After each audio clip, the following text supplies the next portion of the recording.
बिस्मिल्लाहिर्रहमानिर्रहीम। अस्सलाम वालेकुम दोस्तों, मैं हूं ग़ुलाम नबी। आप देख रहे हैं हमारा चैनल GN 786।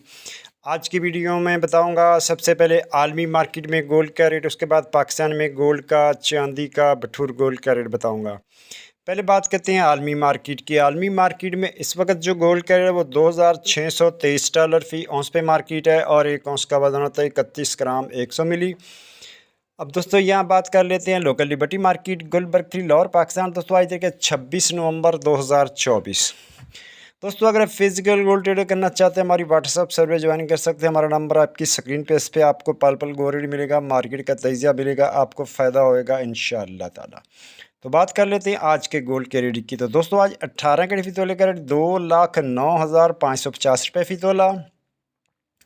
21 कैरेट फ़ी तोले का रेट 2,43,600 रुपये फ़ी तोला। 22 कैरेट फ़ी तोले का रेट 2,55,200 रुपये फ़ी तोला। 24 कैरेट गोल्ड का रेट जनाब 2,78,400 रुपये फ़ी तोला। जी हाँ, रेट दोबारा सुन लें। 24 कैरेट गोल्ड का रेट है 2,78,400 रुपये फ़ी तोला। चांदी है 3,440 रुपये फ़ी तोला। भठूर का रेट 2,75,500 में सेल है। भठूर की वापसी खरीदारी 2,74,000 रुपये फ़ी तोला। और पेशावर में पक्के तोले का रेट 2,88,000 रुपये फ़ी तोला। मिलते हैं नेक्स्ट वीडियो में। अल्लाह हाफिज़।